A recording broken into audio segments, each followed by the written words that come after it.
Next Gen car might be a little too good, and NASCAR has done something about it. Plus, we're going to talk about the new Formula One cars and the very subtle differences at the moment between the teams. Plus some more racing news. Let's get into it.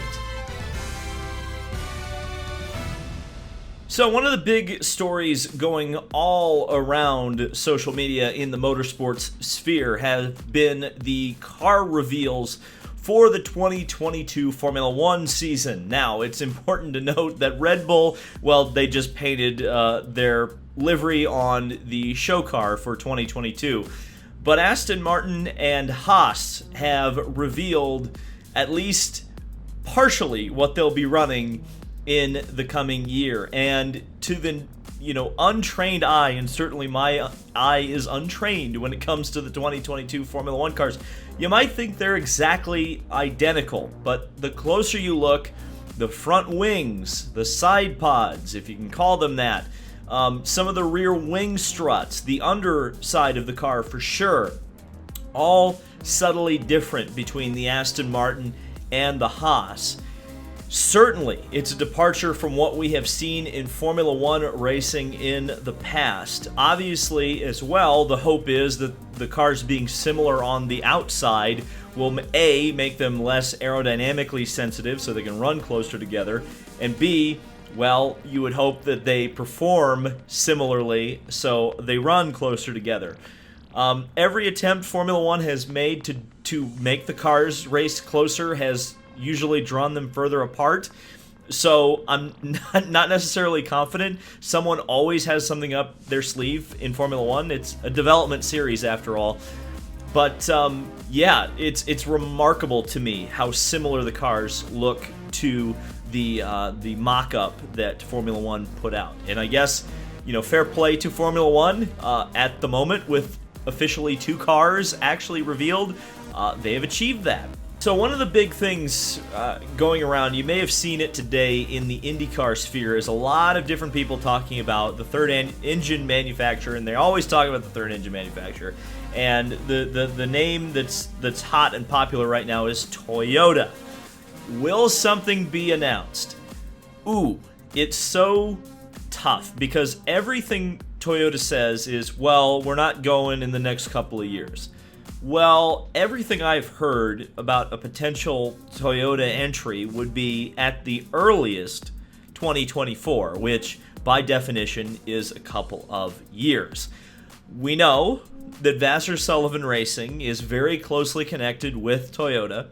They want to start their own team, and they are running full-time IMSA this year and don't appear to be going to IndyCar. And of course, in IMSA, they're with Lexus. Something else that developed over the off-season is that quite a few people with IndyCar connections have been hired over at Toyota Racing Development. Now, that could be for a potential U.S. hypercar or LMDH program. Let's just call it GTP in IMSA, prototype program in IMSA. Certainly. However, the fact that they have IndyCar experience certainly seems like a bit of a red flag. Of course, there's plenty of people with IndyCar experience in IMSA, so make of that what you will. I need to talk more about the future of IndyCar, and it won't be in this video, but there are some unhappy puppies, let's say, in the paddock with the direction that things are going, and the priorities given on the cars, and what's being developed and what's not being developed, and it's a whole thing. So stay tuned for that as the IndyCar season ramps up, and hopefully we'll be talking about a third manufacturer. NASCAR. Well, of course, they have a new car, brand new car, and we get to talk about it because, again, like I've said in several videos at this point, it's one of the biggest stories going into this year's NASCAR season, certainly for the Daytona 500. And Ford apparently has done a slightly better job than they were supposed to. This comes from a couple days ago from Bob Pockrass, which says Ford will have a small tweak to their nose. Wind tunnel tests typical for a new car and obviously necessary after NASCAR went to a 674-inch spoiler for all-track package. Apparently the Fords showed that they were a little bit ahead aerodynamically, but also potentially had more drag at the super speedways. So obviously tough to get the message across in 260 characters, but that says to me that Ford came with a little bit more downforce, but may potentially also have a little bit of drag. So this is what's interesting about that. And when we look to the Daytona 500 in particular,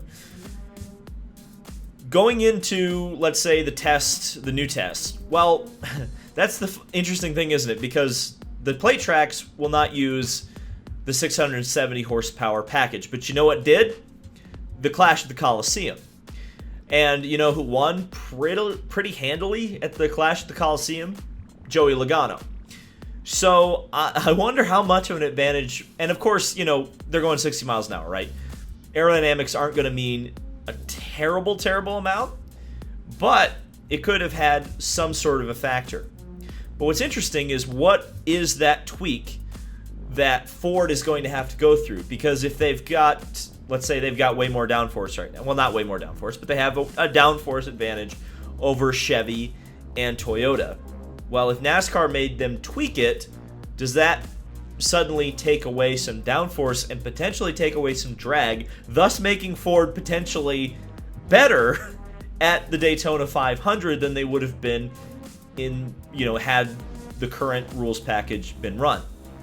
I also wonder, because in a lot of ways, the Ford, especially in the Fusion era, but even going into the Mustang era, was one of the better cars in NASCAR cutting through the air, especially in the pack. You looked at, I mean, just look at last year as a great example.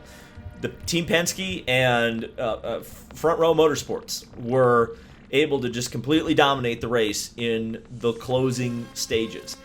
And it's strange to see it kind of allegedly flip back the other way, where the Ford is the highest downforce of all the cars. And going into Daytona with this tweak to the nose, will they continue to be one of the slipperiest cars? Certainly, during the Next Gen test that I was able to attend, the Ford teams in particular were absolutely the most aggressive at pushing each other, at tandeming. I wonder if how much that had to do with the fact that they're going to have to overcome a little bit of a drag deficit, or we're anticipating to, until potentially now. So many storylines, so many question marks about the Next Gen car going into this race. And, you know, I think a lot of people are expecting 2013. A lot of people are expecting train racing. I don't know. I guess that depends how the duels go. Because, again, like I said in the last video I made, there's a part shortage right now. There's a concern about cars, maybe not the Daytona 500, but availability going into the second race of the season, third race of the season, fourth race of the season, especially when they go to a lot of the Daytonas and now Atlanta, where they're going to try to pack race, and Talladega, where they could potentially tear up a whole bunch of cars. And really, if you think about it, they tear a whole bunch of cars up on the road courses and the short tracks and pretty much everywhere now. And so if the current trend continues where they're tearing cars up constantly, and there's a lot of crash damage, oh boy, there's just so many things to talk about. Of course, it seems like the racing world is kind of shutting down for the next 2 days. And of course I say that, and something huge is going to break right before the Super Bowl. But it's going to get hot and heavy in the next couple of, once, you know, post Super Bowl, there's an IndyCar test at Sebring. I'll actually be traveling to that. Then, of course, leading right into the week of the Daytona 500. Daytona 500. Then immediately after that, you're talking St. Petersburg for IndyCar. So just it's going to just go from 0 to 100 really quick in racing, and I'm looking forward to it. So thank you guys so much for watching. This has been David Land on YouTube, and we'll see you in the next video.